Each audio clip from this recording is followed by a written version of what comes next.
Багш гэдэг эдгээр их сургуулийн уран зохиолын багшаар ажилладаг. Тэгээ утга зохиол судлаач мэргэжилтэй юм байна. Би ер нь хүүхэд байхаас ном их унших дуртай байсан. Ер нь манай ээж нөгөө бага ангийн багш учраас бага байхад ном их авчирдаг. Манай гэр ингээд номын сан дүүрэн номтой. Тэгээ ах эгч нар аав ээж ингээд эргэн тойрны хүмүүс байнга ном уншдаг учраас ингээд одоо нөгөө сурах бичиг өсөг бичиг сураагүй байхдаа хүртэл дандаа ном уншуулж үлгэрээ яриулдаг. Тэгээ ер нь бол уран зохиол ингээ багасаа сонирхож дууралсан тийм. Тэгээ тэр утгаараа ч гэдэг юм уу те дараа нь мэрэгжил сонгохдоо хүртэл ингээд уран зохиол, утга зохиолын мэрэгжил сонгосон. Тэр маань бас энтэй холбоотой гэж болно те. За өнөөдөр бол 3 төрлийн ном авчирсан. Зөвхөн одоо нөгөө уран зохиолын мэрэгжилтэй гэхээр зөвхөн уран зохиолын ном гэж бодсонгүй non fiction уран зохиолын болоод уран зохиолын бус тэгээд уран зохиолын дотор бас 2 төрлийн ном ингээд авчирсан. Их сонирхолтой шинэ гарсан номууд даа одоо танилцуулахаар авчирлаа. За хамгийн ихэнд бол энэ уран зохиолын бус төрөл одоо non fiction гэж яригддаг тийм. За энэ ядалрал гэдэг ном байгаа. Энэ ном болохоор Лондонны их сургуулийн профессор Брайан Класс гэдэг хүний алтартай юм бүтээл. За тэгээд энийг бол 2024 онд монгол хэлний орчуулж гаргасан. За энэ яагаад энэ номыг онцолж байгаа вэ гэхээр ер нь бол одоо бид нар нийгэм болоод улс төрөөс ашгүй одоо хүн гэдэг бол те амьдралын хамгийн чухал зүйл гэдэг. Ер нь улс төрөөс би ингээ сонирхдаггүй оролддоггүй гэдэг ингээ яриад байгаа ч гэсэн яг үнэндээ бол улс төр танаар оролддоггүй гэдэг алдартай үгүй шүү дээ те та улс төрийг сонирхгүй ч гэсэн. Тэр утгаараа одоо эрх мэдэл ер нь энэ улс төрийн эрх мэдэлд ямар хүмүүс гараад идэв юм бэ? Эрх мэдэлтэн гэж хий юм бэ гэдэг талаар ер нь харуулсан. Тэгээд нэр нь хүртэл нэг тийм сонирхолтой те. Ер нь тархины ялзрал гэдэг бол хувь хүнтэй холбоотой. Тэгвэл хувь хүн өөрөө ингээд ялзарч эхэлснээрээ нийгэм буюу бусад одоо хүмүүсээ бусад бүлгээ ялзруулж эхэлдэг гэсэн тэрийг бол одоо яг энэ хүн бол өөрөө нөгөө номын зохиолч нь судлаач антропологч юм хүн байгаа. Тэр утгаараа маш олон туршилт судалгаа за тэгээд өөрөө бас энэ алдартай одоо дэлхийн тэр удирдагч те одоо орон орны тэр алдартай хүмүүстэй бичлэн очиж уулзаад тэгээд тэр болгоныгоо энэ ном дээр ингээд маш тодорхой сонирхолтой хэлбэрээр бичсэн энэ ном байгаа. Тэгээд номынхоо нүүрэн дээр бол байгаа л да хэн эрх мэдэлд хүрдэг вэ? За эрх мэдэл биднийг хэрхэн өөрчилдөг вэ гэдэг. Тэгэхээр энэ бол одоо хамгийн чухал асуултууд. Тэгэхээр ер нь бол энэ номын хувьд бол баримтууд нь их сонирхолтой бас дотор байгаа. Одоо жишээ нь юу гэдгийг гадаадын тэр одоо Африкийн янз бүрийн улс орнууд байна тийм үү? Тэн дотор одоо жишээ нь хүний мах иддэг хүн хүртэл байгаа байхгүй юу? Одоо бас маш юм багасаа хар бор ажил хийж өссөн хэрнээ том болоод одоо тэр эрх мэдэл гэдэг зүйлд хүрээд хүн яаж өөрчлөгдөж чинь те тэр жишээн дээр бүр ингээ харуулсан. Тэгээд ингээд санаанд оронгүй маш олон жишээ. Энэ бол ямар нэгэн байдлаар юм зохиомжтой баримтууд ерөөсөй байхгүй. Бүгдээрээ эзэн биетэй тэгээд маш сонирхолтой тэр судалгаа. Тэгээд хүний энэ тарих гэдэг зүйлээр нь хөгжлийнхөө хэрээр яаж явж байгаа нь те тэр балар эртний үе хүн одоо нөгөө эволюцийн төвшөндөө те тархины оюун санаа ер нь яаж хэрхэн хувьсаж байгаа тэр талаар бол маш сонирхолтой хэлбэр харуулсан. Тэгээд ер нь бол одоо та бүхэн бүгдээрээ уншаад үзэхэд бол гимгүү маш олон улс төр нийгэм антрополог болоод соёлын чиг хандлагын маш олон мэдээлэл мэдлэгийг бол энэ номоос авнаа. За хоёр дахь танилцуулах ном бол шүлийн ном байгаа. Орон зохиол. Тэд тэр яалтчгүй нөгөө нийтээрээ хамгийн одоо их уншигддаг төрөл бол яруу найраг шүлэг гэдэг. Тэгээ тэр дундаа бол энэ ужиг хүслийн тэмдэгээс сүлд одоо саяхан гарсан энэ ном байгаа. Дэвиж жаргал гэдэг болор сумын 5 дугаар байрын шагналт ийм яруу найрагч цагаан бол одоо хайрын шүлгийн наадмын тэр хүн байрын эзэн эмэгтэй байгаа. Тэгээд ер нь бол яг хуу манай уран зохиолд бол орчин үеийн уран зохиолд эмэгтэй яруу найрагчд бол бас их олон гарч иж байгаа. Тэдний бас нэг төлөөлөл болсон юм одоо галзагтай яруу найрагчийн бүтээлийг авчирсан. Тэгээд энийг яагаад онцолж байгаа вэ гэхээр нэр нь хүртэл ингээд сонирхолтой хавцсны зургаас эхлэлтэй ужиг хүслийн тэмдэг гээд энэ болохоор өмнө нь яг загсны сормус гэдэг нэг төвөр гаргацсан байсан. Тэгээд бас олон энэ залуучуудын антологт шүлгүүд нь орсон. Гэхдээ энэ номын хувьд онцолж байгаа шалтгаан нь бол нөгөө эмэгтэй хүн гэдэг талаасаа илүү одоо дотоод сэтгэлээ нийгмийг харж бичсэн тэр зүйл нь бол одоо та магадгүй эмэгтэй хүнийг ойлгохыг гэх юм бол тий ойлгохыг хүсмээрээ үл. За эсвэл эмэгтэй хүн өөрийгөө одоо үн цэнийн улам бүр мэдрээ гэх юм бол энэ шүлгийн номыг бас нэг уншаад үзээрэй гэж зөвлөе. Яагаад гэхээр ихэнх шүлгүүд нь яг нөгөө нэг амьдралын нэг тодорхой их хугацаантай хэсэгтэй холбогдож байгаа зохиолч.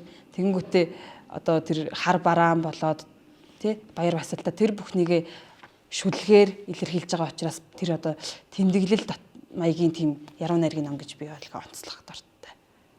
Ер нь бол үн цэнэ улам бүр мэдэрсэн гэх юм уу. Тэгээ ер нь эмэгтэй хүн байна гэдэг чинь нийгэмд бол одоо ялангуяа өнөө цагт бол маш одоо нэг талаар бол хүнд зүйл шүү дээ тий. Ядчил карьер одоо амьдрал төлөвлөлтийн хувьд ч гэсэн тий надаар хэлүүлэлтгүй бол нийгэм даяараа мэдж байгаа учраас тэгээ тэр бол тэр бүхний даван тоолоход ялангуяа одоо нэг 20-оос дээш насны одоо эмэгтэй хүмүүсийн хувьд бол бүр одоо хүн дээр ирж байгаа яг нэг гэр бүл төлөвлөх үү эсвэл өөрийнхөө карьерийг төлөвлөх үү гэдэг сонголтон дээр ирээддэг шүү дээ тий. Тэгэхээр тэр утгаараа сонголт хийхэд одоо юу гэдгийг өөрийнхөө дотоод мэдрэмжийг сонсох нь хамгийн чухал юм байна гэдэг зүйлийг бол эндээс улам бүр одоо энэ шүлгийн номыг уншаад мэдэрсэн. За жишээлх юм бол эндээс би нэг дөрвөн мөртийг хацлаад байна шүү дээ. Үл яллыг айдас хөнгөн гонигийн тэн хагсыг тайллаа. Үргэлжид эм хүн байх өвмийн торшихуйгаас нэрээ татлаа гэдэг юм. Ер нь бол амаргүй шүү дээ тий. Чи эмэгтэй хүн юм чинь л гэдэг одоо хүртэл хичнээн нийгэм хөгжүүд гендер феминизм гэл ингээ яригдж байгаа ч гэсэн яалтчгүй л нэг тийм үзэл хандлага байгаад байдаг шүү дээ. Ер нь биеэрээ бид нар бүхэн мэдэрч байгаа тий. Тэгээ заримдаа үнэхээр яах гэж эмэгтэй хүн болж төрөөг нэмэр зүйл бол хүн болох нь одоо надад ч гэхгүй маш олон эмэгтэйчүүдэд тохиолддог л зүйл гэж ойлгодог. Тийм учраас яг энэ саяны дөрвөн мөрт ингээд шүлгийг уншихад бол бас л дотор ингээд нэрэж хаяа тэгж боддог шүү гэдэг зүйл хамгийн түрүүнд орж ирсэн. За тэгээд тэмдэглэл хөтэлдэг хүмүүс маш олон байдаг шүү дээ. Одоо ялангуяа Facebook бол тэ хэрэглээ нэг талын бас ингээд хүмүүс болгоны хувийн орон зай гэдэг утгаараа тэн дээр одоо сэтгэл мэдрэмжээ хуваалцдаг хүмүүс маш олон болоод байна тэ. Тэгэхээр магадгүй одоо уран зохиолын шүлгээрээ дамжуулаад өөрийн тэмдэглэлээ хөтэлсэн нэг юм нь бол ингэж харж болно. Тэгэхээр ямар нэгэн байдлаар тийм одоо хийсвэр одоо эр арцнаал зүйлсээс гэхээсээ илүү яг бидний эргэн тойронд оршин байгаа тэрнүүдээр харж бичсэн учраас онцлох ном яалтчгүй мөн гэж одоо ачирсан. Тэгээ дээрээс нь мэдээж нөгөө мэрэгжлийн хувьд хараад үзэхээр те уран зохиол шүлэг яруу найраг гэдэг бол бас нэг талаараа сэтгэл мэдрэмж уянгийн төрөл зүйлд орж байгаа шүү дээ. Тэгэхээр тэр утгаараа хүний одоо тэр сэрэл мэдрэх үед яаж хүрж ийн гэдэг бол маш чухал. Тэгэхээр шүлэг болгоныг нь зөвхөн одоо ингээ уншигчдын сэтгэлийг харахаар ч гэсэн эмэгтэй гэлэхгүй эрэгтэй хүмүүс хүртэл одоо номын сэтгэлийг нь харахаар нэлээд тийм эерэг хандлага одоо сэтгэл дагуулсан тийм ном гэж харагдаад байна. За 3 дахь ном бол энэ дурсамжийн газрын зураг гэдэг. Бас одоо сая 3 сард биш 4 сард нээлттэй хийсэн энэ ном байгаа. За энэ номын хувьд яагаад амжилж байгаа гэхээр энэ уран зохиол болоод сэтгүүл зүйн төрлөөр одоо хоёр төрлийн нэг асандаа ингээд хослуулж бичсэн ном гэж хэлж болно. За яагаад гэж байгаа гэхээр зүүмэл роман гэж байгаа дурсамжийн газрын зураг гэдэг. Тэгээ энэ болохоор Бямбнэм гэдэг Монгол улсын их сургуулийн утга зохиол судлалын ангид төгссөн ийм залуу судлаач байгаа. Тэгээд энэ хүний хувьд бол найрагчийн мөрөөр гэдэг одоо Монголын их найрагч Таштаржийн нацагд орж тийм ээ. Энэ хүний амьдралаа одоо судлахаар илүү нөгөө шин үүднээс судлахаар найрагчийн мөрөөр гэдэг төсөл хэрэгжүүлсэн. Тэр хүрээндээ бол бүр Улаанбаатараас Берлин хүртэл нөгөө залуучуудыг аваач сургаж байсан шүү дээ. Гадаад руу нэг хэсэг тийм ээ 20 дугаар зууны их үед. Тэр үед бол одоо нөгөө алдарт нацагд орж пагам дулам тэргүүтээ хүмүүс одоо тэнд очиж суралцж байсан. Тэгээд тэр нацагд оржийн тэр амьдрал Улаанбаатараас Берлин хүртэл гэдэг нөгөө алдартай найрагч шүлгийг нь гол шугамаа болгоод тэгээд судлаач бол тэр дагуу яг одоо хотуудаар нь ингэж яваад ирсэн. Тэгээд бүр ингээ уран сайхны нэвтрүүлэг, баримт нэвтрүүлэг хийгээд тэгээд тэрийгээ одоо бүр өөрийнхөө яаж одоо тэр төслийг анх хэрэгжүүлсэн. За тэгээд яг ямар байдал одоо тэр нацагд оржийн амьдралыг судлаа тэр хүний намтартайгаа холбоод 2 цагийн ясанд холбосон маягаар бичсэн юм уран одоо ном байгаа. Тэгээд энэ дээр болоод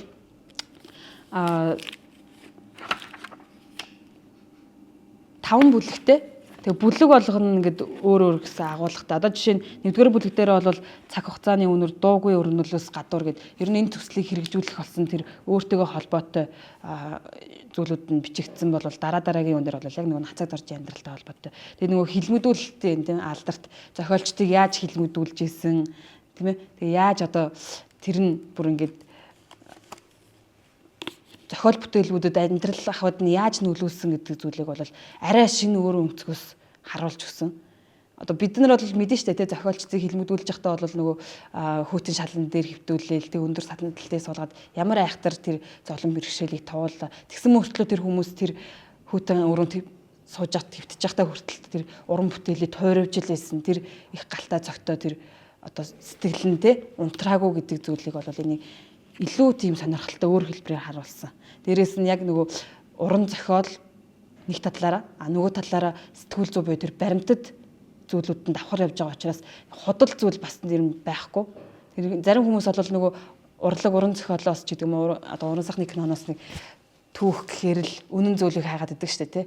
Энд чинь ийм байгаагүй энэ дээрээс та сайхан ингэсэн байна гэл уран бүтээлчдэг буруутгаад идэг. Яг үнэндээ бол уран бүтээлээс бол ялангуяа уран зохиол урлагийн бүтээлээс бол үнэн түүхийн үннийг хайна гэдэг бол 100% итгэх гэдэг бол эндөө ойлголт гэж боддог. Яг тэгэхээр энэ чинь уран сайхан гэдэг зүйл орж байгаа шүү дээ тийм мэдээж.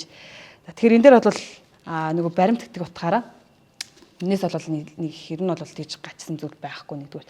За дээрэс нь зохиолч одоо номын зохиолч нь бол ингээд өөрөө яг уран зохиолын тэр анги төгссөн хүн гэдэг утгаараа бичиглэл тэр хэв маяг нь бол маш онцлог. Одоо ер нь баримтад юу гэхээр л нэг тийм тэгсэн болно ингэсэн болно гэх нэг албаны хэлний хариулга гэхээсээ илүү яг нэг тийм хослуулсан тий шууд ингээд уншаал явхад өөрөө ингээд урсаа явцдаг бичиглэлийн хувьд бол тэгэхээр хэн бүхэн уншихад бол тийм хөтлөгдөх сонирхолтой маягаар бичигдсэн. Тэгээд creative non fiction гэд төрлөөдөг уран зохиолын одоо яг бүтээлч уран зохиол одоо юу гэдэг non fiction гэж уран зохиолын бус төрөл болж байгаа шүү дээ. Тэгэхээр creative non fiction гэхээр арай бүтээлч гэтээ нөгөө уран зохиол юуг ингээ хослуулсан тийм төрөл гэж үздэг байгаа. Тэгээд зарим судлаачдад бол энэ номыг тэр төрөлд бас орохоор бүтээл гэж ингэж хараад байгаа. Тэгэхээр ялцчгүй нэг Монголын уран зохиол сэтгүүл зүйн салбарт бол бас нэг цоо шин нэр болж гарч ирэхээр юм үзэгдэл болж гарсан юм ном байгаа. Тэгээд энэ дээр бол нөгөө зохиолчийн өөрийнх нь тэр үзэл хандлага дээрээс нь сэтгэл мэдрэмжийн тэр зүйлүүд нь бол маш тийм сонирхолтой хэлбэрээр туссан. Жишээ нь одоо энэ хамгийн их ингээд цаг хугацааны үнэр гэдэг бот дээрээ ер нь цаг хугацаа гэж яг юу юм бэ? Хүн болгон л боддог шээ. Энэ цаган баригдаж амьдрах те. Ер нь цаг хугацаанд одоо хязгаарлагдана гэдэг нь ямар зүйл вэ гэдэг ч юм аа те. Тэгэд энэ хамгийн их таалагдсан нэг хэсэг юу гэхээр энэ дээр он цагийн уртад хатаж шарлаад гар хүрэх төдийд үерч унахад бэлэн болсон бор цааснууд этгээд сонь үнэртэй. Хэрв цаг хугацаанд үнэр гэж байдаг бол тэр нь энэ байхаа гэсэн нэг хэсэг. Яалтчгүй нөгөө нэг бичгийн хүмүүс бол ном зохиол те шинэ хуучин гэлтгүү тэр цаасны үнэрийг бол ямар ч тийм байдлаар авч илээдэг те. Тэгэхээр хамгийн дотн зүйл нь нэгдүгээр бол тэр байна. Нөгөө талаараа тэр нөгөө хүний ямар нэгэн зүйлийг тодорхойлж байгаа тэр одоо тодорхойлолт нь бол ажил мэргэжил болоод тэр үзэл хандлагатай ялцгүй салшгүй холбоотой байдаг юм а гэдэг зүйлийг бол саяны ишлэлээс бол ухаарч болохоор байгаа. За ер нь бол бас л завгүй амьдралын хэмнэлттэй. Тийм учраас аль болохоор оройн цагаар ном уншдаг. Одоо гэртээ хараад яг тухтай орчинд л ном уншиж суудаг. Тэгэхгүй бол одоо ажил дээрээ ч юм ингээ уншия гэдээ аваад суухаар дундуур нь хин нэг нь орж ирэл тэ тасалдчихл юм бол миний хувьд бол яг нөгөө төвлөрсөн анхаарал цатаархал юм бол айгу тийм тохгүй болдог нэгдүгээр хоёрдугаар тэгээд ер нь бол тэгж босож суун унших дурггүй нэг дор ингэж уншдаг учраас тэгээд дээрээс нь давхар нөгөө тэмдэглэл хөтөлж уншдаг тийм онцлогтой юу гэдэг нь одоо саяных шиг тийм ишлэлүүдээ ингэж яг тусгаалan хөтлөөд тэгээд энэс одоо зохиолчийн үдэл хандлагыг бас харах тэр бол мэрэгжлийн гэхээс илүү яг нөгөө багасаа эзэмшсэн хувь хүний юутай холбоотой гэж болохоор. За ер нь бол одоогийн манай залуучууд яг хуу зохиол бүтээл ер нь номыг бол нөгөө угаасаа хөгжлийн хэрээр сонсдог номоор бол илүү төлхөө уншаад байгаа нь харагддаг. Одоо жишээ нь ингээ оюутнуудаа даалгавар өгөхөд хүртэл те ихэнх нь яг нөгөө сонссон хэлбэрээр уншаад сонсоод ирж байгаа хгүй уншихаасаа л үүдээ те. Тэгэхэд сонсох нэг өөр уншаад өөрөө төсөөлөх нэг өөр байхгүй. Зохиол дээр номон дээр яг ямар байдлаар бичигдсэн. Энэ нөгөө уран зохиолын бас нэг ялангуяа уран зохиол дээр яригдахад уран зохиолыг хийлгээд нэг чухал зүйл юм тийм үү? Зохиолч өөрөө яг бичгтээ тэр үгийг яг ямар байдлаар бичсэн хүртэл уншигчдын сэтгэл хандлагад нөлөөлдөг. Магадгүй одоо тий харилцаж байгаа зүйл би харсан гэд бичиж л да тий. Тэгэхээр дөрмийн дагуу бичгээр бол би харсан гэж л бичэн тий. Харсан гэж бичгээр одоо нөгөө өнгө хайсан хүртэл шал өөрөөр ирж штэ жишээ нь. Тэгэхээр тэрийг бол нөгөө сонсох ном дээр бол яг уншигч нөгөө уншиж байгаа хүн маань тэр зохиолчийн өнгө аясыг яаж өөрөөдөө тусгах уу гэдэг зүйл энэ дээр бас явагдаж байна тийм ээ. Яг нөгөө зохиолчийн хэлэх гээд байгаа санаагаар нь тэр өнгө аясаар нь уншиж чадчихэв үү гэдэг асуудал яригдаж шүү дээ энэ дээр бас тийм. Тэгэхээр магадгүй одоо нэг гайхсан өнгө аястай бичсэн зохиолч тэгж бичсэн байх зүйлийг уншигч бол арай өөр өнгө аясаар уншдаг ч юм уу тийм. Тэгэхээр нөгөө сонсож байгаа хүнд бол тэр нь одоо арай ташаа одоо 3 дахь ингээд дам байдлаар л очно гэсэн үг шүү дээ. Тэгэхээр ер нь бол зохиол ном уламжлалт аргаар буюу одоо яг номоос нь цаасаас нь уншина гэдэг бол нэгдүгээрт өөрөө тэр уншиж байгаа хүнд бол тий дахиад зүйлийг төсөөлөн бодох одоо магадгүй ойлгоогүй зүйлээ дахин эргэж уншиж болно шүү дээ тий. Тэмдэглэл дээр нь ингээд тэмдэглээд уншдаг хүмүүсийн бүтээл жаргаар унших юм бол тэр энэ бол эргээд үлдэх үлдцийн хувьд бол нэгдүгээрт тэр тархинд тэр төсөөлөл одоо тий бүтээлч байдлаар илүү үлдэнэ. За хоёрдугаарт бол цаасан дээр нэгэнд гараад ирсэн учраас энэ бол ямар нэгэн байдлаар устна тий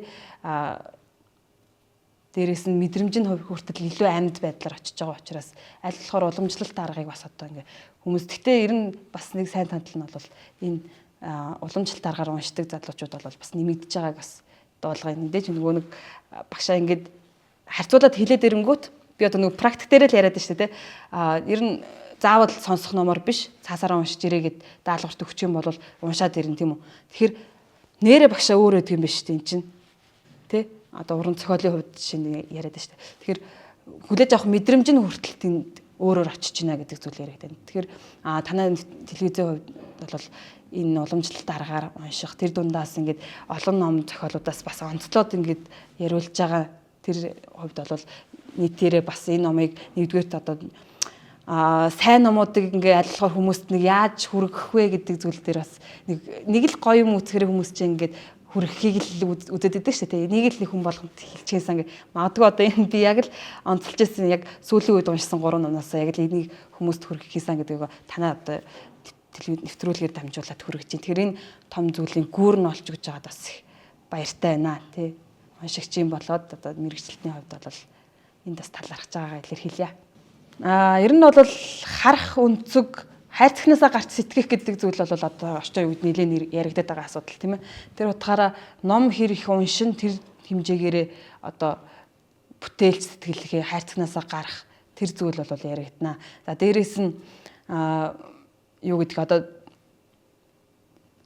магадгүй нөгөө та нэг л талаас нь аль зүйлийг хараад байдаг байсан бол одоо номон дээр бичсэн тэр зохиолчийн одоо үзэл хандлага гэдэг зүйлээ сэргэхээр арай олон талаас зүйлийг харж эхлэн тийм ээ. Тэгэхээр энэ бол хүний тэр нөгөө ертөнцийг үзэх үзэл хандлагатай нэгдүгээр хамгийн холбогддог зүйл ном уншснаар бол дээрэс нь таны нөгөө төлөвшөлт ч гэсэн маш их нөлөөлнө тий. Ядчил нөгөө нэг анхаарлаа хандуулаад сууж уншина гэдэг бол тий аливаа нэгэн зүйлд ингээд ултай суйртай хандах хандлага нь хүртэл шал өөр болж ирнэ. Тэгэхээр магадгүй нас ихсэн ч гэсэн ном уншиж чаддаг хүмүүсээс олон байдаг шүү дээ. Яад уншдаг болох вэ гэдэг ингээд зөвлөгөөн төр авдаг хүмүүс ч бас олон байна иргэн тойронд. Тэр хүмүүст ч гэсэн хандхад ер нь ном уншихад насны юу бол нэг их хамаагүй гэж боддог. Энд бол хүүхдэж бай, одоо насанд хүрсэн хүмүүс ч бай тий. Ерөөсөө л ном уншдаггүй хүн байх юм бол тий та зүгээр хичнээн ингээд чадахгүй байсан ч гэсэн тий өөрийгөө нэг зүгээр л одоо ямар төрөл илүү сонирхдаг тэр төрлийнхөө номыг л хамгийн эхлээд нэг одоо хамгийн одоо юу гэдгийг алтартай сайн номноос нь уншаад үзээрэй. Тэн дээр бол эхлээд хэмжээний хувьд ч гэсэн нэмгэн тий аль болохоор ингээ хүнийг уйдаахгүй тийм ном байвал нэгдүгээрт чухал. Тэгэх юм бол нэг л ингээд чигээ олчих юм бол дараагийн тэр угаасаа тэр зузаан юунаас ингээд хүн халшрахгүй болоод яваад эхэлдэг.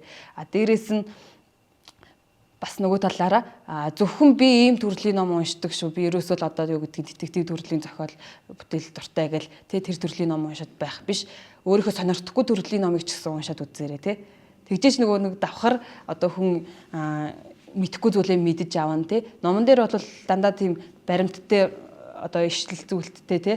Тийм зүйлүүд орж байгаа учраас ямар нэгэн байдлаар интернет дээрс одоо ChatGPT гэдэг юм ашиглаж байгаа тэр зүйлүүд чинь одоо номон дээр байгаагаас тэс өөрөөр гарч ирж байгаа шүү тий. Тэгэхээр ном болвол ямар ч үед бол үн цэнэ алдахгүй гэдгийг бас та бүхэн ойлгосоо гэж хүсье. Тэгээд мэдээж өөр тэр өөрийнхөө сонирхлын бус тэр зүйлүүдийг уншиж гэхээр таны одоо тархины хөгжүүлч гэсэн тий бас тодорхой хэмжээгээр дивжин дээшлж одоо эргээд юу гэдэг ном сайн уншдаг хүмүүс бол ядчил одоо эргэн тойроноос харах л та тий насан дээр одоо төвшөрсөн ч гэсэн тархины одоо тэр одоо ямар нэгэн зүйлийг санах хүртэл тис өөр байдаг ч юм уу те үеийнхнээс ингээ ялгардаг штэ ер нь бол. Тэгэхээр эргээд та ингээд одоо би мохоттой анхаардаг болвол те бас ингээд нэг талаараа олон талын ач холбогдолтой учраас ер нь ном сайн уншаарай л гэж зөвлөе. Үнэхээр чадахгүй байсан ч хамаагүй нэг хүчлээд үзээрэй те гэдэг зөвлөөр л зөвлөгөө одоо санал болгоё да те.